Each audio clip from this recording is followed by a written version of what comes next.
কুমিল্লার মুরাদনগরে প্রবাসী স্ত্রীকে ধর্ষণের ঘটনায় মূল অভিযুক্ত ফজর আলী সহ মোট ৫ জনকে গ্রেপ্তার করেছে পুলিশ।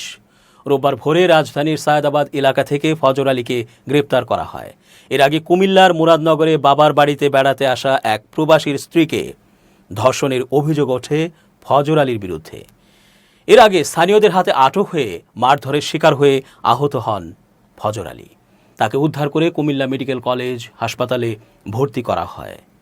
ভিডিও ভাইরাল হওয়ার খবর পেয়ে শুক্রবার রাতের কোনো এক সময় হাসপাতাল থেকে সটকে পড়েন ফজর। নিজের ব্যবহৃত মোবাইল ফোন বন্ধ করে আত্মগোপনে চলে যান তিনি। জেলা পুলিশের গোপন একটি সূত্র ঢাকা পোস্টকে এসব তথ্য জানিয়েছে। পুলিশের গোপন সূত্রটি বলছে, ভিডিও ভাইরাল এবং ভুক্তভোগী নারীর মামলা দায়েরের পর নিকট আত্মীয়দের সহযোগিতায় গা ঢাকা দেন ফজর। আত্মগোপনে যাওয়ার সময় মোবাইল নম্বর বন্ধ করে ফেলেন তিনি।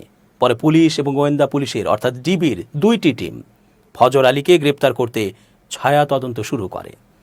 পুলিশের নিজস্ব ডিটেকটিভ টেকনোলজি এবং অ্যানালগ মাধ্যমে অভিযান অব্যাহত রাখে।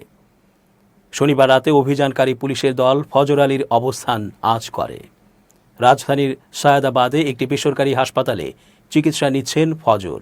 এমন সংবাদের ভিত্তিতে পুলিশের একটি দল ছদ্মবেশে ওই হাসপাতালে অবস্থান নেয়। পরবর্তীতে হাসপাতাল কর্তৃপক্ষের সহযোগিতায় ফজরের অবস্থান নিশ্চিত করে পুলিশ। পরে রোববার ভোরে ফজরকে গ্রেপ্তার করা হয়। কুমিল্লা জেলা পুলিশ সুপার নাজির আহমেদ খান ঢাকা পোস্টকে বলেন, পুলিশের নিজস্ব কৌশলে ফজর আলীকে গ্রেপ্তার করা হয়েছে। তাকে কুমিল্লা মেডিকেল কলেজ হাসপাতালে চিকিৎসা দেওয়া হচ্ছে।